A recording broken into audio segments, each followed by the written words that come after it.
আজকে আমরা আলোচনা করব ডে 5 নিয়ে। আমরা ডেইলি রুটিন নিয়ে আমরা আলোচনা করব, অর্থাৎ প্রতিদিন আমরা দৈনন্দিন কাজে যে সকল জিনিস আমরা কথা বলি আর দৈনন্দিন জীবনে, সেটার উপর আমরা আজকে কিছু শব্দ শিখব। তো ডে 5 আমরা যদি খেয়াল করি, কিছু শব্দ আছে যেগুলো বিভিন্ন সময় আমরা বলতে হয় বাংলায়। যেমন আমরা ওয়াক আপ শব্দটা আমরা ব্যবহার করে থাকি, যেমন ঘুম থেকে ওঠা। যেমন I wake up at 6 AM everyday, প্রত্যেক দিন আমি 6টায় ঘুম থেকে উঠি। গেট আপ মানে কি উঠা, সেটাও একই। ওয়াক আপ আর গেট আপ একই কথা। I get up and brush my teeth, আমি উঠি এবং দাঁত ব্রাশ করি। আমি যদি এখানে বলি I get up at 6 AM everyday, তাহলে কিন্তু হবে। অর্থাৎ ওয়াক আপ আর গেট আপ একই কথা, আপনি যে কোনো একটা বললেই চলবে, দুটা একই জায়গায় ব্যবহার করতে পারবেন। ব্রাশ টিথ মানে কি দাঁত মাজা। I brush my teeth after breakfast, আমি ব্রেকফাস্টের পরে দাঁত মাজি। তারপর দেখেন টেক শাওয়ার দেওয়া আছে, মানে গোসল করা, টেক শাওয়ার। তাহলে আমরা বলতে পারি she takes shower in morning, সে সকালে গোসল করে সেটা। ওয়াশ ফেস শব্দের অর্থ হচ্ছে মুখ ধোয়া। I wash my face before breakfast, মানে আমি সকালবেলা নাস্তা খাবার আগে মুখ ধুয়ে থাকি। হ্যাভ ব্রেকফাস্ট শব্দের অর্থ হচ্ছে আপনার সকালে খাবার খাওয়া। We have breakfast at 7 AM, মানে আমরা 7টা বাজে আমাদের সকালে খাবার খাই। তারপর আমরা যদি খেয়াল করে দেখি, এখানে দেওয়া আছে গো টু ওয়ার্ক দেওয়া আছে, মানে কাজে যাওয়া। Go to work. My father goes to work by bus, আমার বাবা কাজ করতে বাসে যায়। তাহলে গো টু ওয়ার্ক মানে কাজে যাওয়া। গো টু স্কুল মানে কি, গো টু স্কুল মানে হচ্ছে স্কুলে যাওয়া। Children go to school at 8 AM। Study দেওয়া আছে, স্টাডি মানে হচ্ছে পড়াশোনা করা। আই স্টাডি ইংলিশ এভরিডে, আমি প্রতিদিন ইংরেজি শিখি। রিড দেওয়া আছে, রিড মানে হচ্ছে পড়া, সেটা কি স্টাডি মানে পড়াশোনা করা, রিড মানেও পড়াশোনা করাই। তাহলে she reads a book every night, অথবা আই রিড ইংলিশ এভরিডে, সেটাও হবে। রাইট মানে হচ্ছে লেখা। I write a diary every morning, আমি প্রতিদিন সকালে ডায়েরি লিখি। কুক দেওয়া আছে, কুক মানে রান্না করা। My mother cooks delicious food, আমার মা সুস্বাদু খাবার রান্না করে।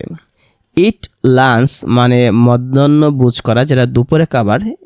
ইট লাঞ্চ মানে দুপুরে খাবার খাওয়া। তাহলে we eat lunch at 1 PM, আমরা একটার সময় দুপুরে খাবার খাই।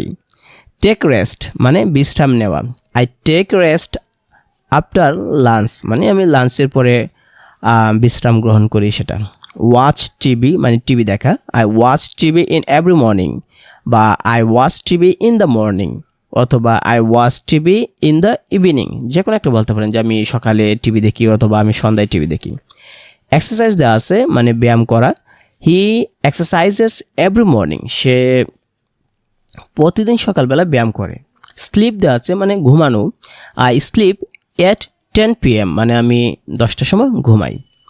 গো শপিং মানে কি শপিংয়ে যাওয়া, কেনাকাটা করা। She goes shopping on weekends, সে সপ্তাহে মানে উইকেন্ডে, অর্থাৎ ছুটির দিন, যেটা সপ্তাহে একদিন যে ছুটির দিন, ওই দিনে সে শপিংয়ে যায়, কেনাকাটা করে। মিট ফ্রেন্ডস মানে হচ্ছে বন্ধুদের সাথে দেখা করা। I meet friends in the evening, আমি সন্ধ্যায় বন্ধুদের সাথে দেখা করি। গো ফর এ ওয়াক মানে কি হাঁটতে যাওয়া। We go for a walk after dinner, আমরা রাতের খাবারের পর হাঁটতে বের হই। এই যে শব্দগুলো দেওয়া আছে, এই শব্দগুলো আমরা শিখবো, কারণ এই শব্দগুলো আমরা সচরাচর ব্যবহার করে থাকি বিভিন্ন জায়গায়, বা প্রতিদিনই আমরা ব্যবহার করি এই শব্দগুলো। সকালে ঘুম থেকে শুরু করে রাত পর্যন্ত আমরা এই শব্দগুলো ব্যবহার করে থাকি। তো আমরা যদি প্র্যাকটিক্যাল মানে কনভারসেশন আমরা দেখি, এখানে ডায়লগ দেওয়া আছে একটা। এ পার্সন এবং বি পার্সন, দুজন ব্যক্তি কথা বলছে, একজন ব্যক্তি বি এবং আরেকজন ব্যক্তি। তো এ বলতেছে what do you do in the morning, তুমি সকালে কি করো। তো বি বলতেছে I wake up at 6 AM, আমি 6টায় ঘুম থেকে উঠি। ব্রাশ মাই টিথ, দাঁত মাজি। অ্যান্ড হ্যাভ ব্রেকফাস্ট, এবং ব্রেকফাস্ট খাই। তো এ বলতেছে দ্যাটস গুড, খুবই ভালো, চমৎকার। ডু ইউ এক্সারসাইজ টু, তুমি কি এক্সারসাইজও করো, ব্যায়ামও করো। তো বি বলতেছে yes I exercise for 30 minutes, হ্যাঁ আমি এক্সারসাইজ করি 30 মিনিটের জন্য। তো আরেকটা ডায়লগ দেওয়া আছে এখানে। এ বলতেছে what do you do in the evening, তুমি সন্ধ্যায় কী করো। বি বলতেছে I watch TV and meet my friends, আমি টিভি দেখি এবং বন্ধুদের সাথে দেখা করি। পার্সন এ বলতেছে and when do you sleep, কখন তুমি ঘুমাও। বি বলতেছে I sleep at 10 PM every night, আমি প্রতি রাত্রে 10টার সময় ঘুমাই। তো আমরা পরবর্তী দেখি দেখা যাচ্ছে ইন্টারেক্টিভ এক্সারসাইজ দেওয়া আছে, এখানে শূন্যস্থান দেওয়া আছে, যেগুলো আমরা শিখেছি সেগুলো আমরা ব্যবহার করতে পারি কিনা সেটা মনে রাখার জন্য শূন্যস্থান দেওয়া আছে। Fill in the blanks. I dash up at 6 AM, তাহলে কি হবে? I wake up at 6 AM। I get up দিলেও হবে। I dash my teeth in the morning, তাহলে কি হবে? আই ব্রাশ মাই টিথ, আমি দাঁত মাজি সকালবেলা। We dash lunch at 1 PM, তাহলে we eat lunch at 1 PM। She dash TV in the evening, তাহলে she watches TV in the evening. I dash at 10 PM হবে আই স্লিপ অ্যাট 10 PM, আমি ঘুমাতে যাই 10টা বাজে। তো এখানে একটা এক্সারসাইজ 2 দেওয়া আছে, যেগুলো শব্দ বাংলার সাথে মিল রেখে, যেমন ওয়াক আপ ঘুমতে ওঠা, ব্রাশ টিথ মানে দাঁত মাজা, গো টু ওয়ার্ক কাজে যাওয়া, গো ফর এ ওয়াক হাঁটতে যাওয়া।